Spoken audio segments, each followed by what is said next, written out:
Assalamu'alaikum warahmatullahi wabarakatuh. Let me introduce myself. My name is Nabila Amatulloh.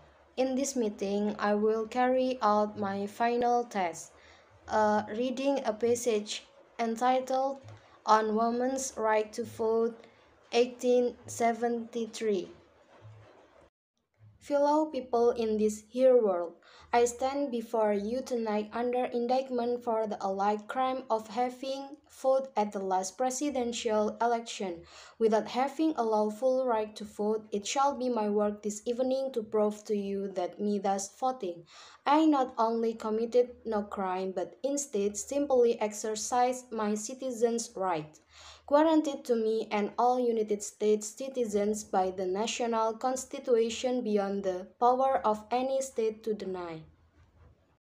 The preamble of the federal constitution says, "We, the people of the United States, in order to form a more perfect union, establish justice, ensure domestic tranquility, provide for the common defense, promote the general welfare, and secure the blessings of liberty to ourselves and our posterity, do ordain and establish this Constitution for the United States of America." It was we the people, not we the white male citizens, nor yet we the male citizens, but we, the whole people, who formed the Union, and we formed it, not to give the blessings of liberty, but to secure them, not to the health of ourselves and the health of our posterity, but to the whole people, women as well as men.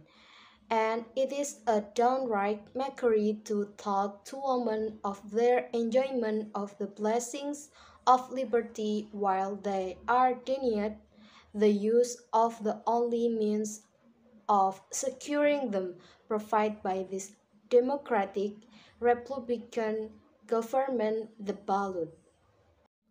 For any state to make sex a qualification that must ever result in the disfranchisement of one entire half of the people is to pass a bill of attainder or an ex post facto law, and is therefore a violation of the supreme law of the land. By it the blessings of liberty are forever withheld from women and their female posterity. To them, this government has no just powers derived from the consent of the governed.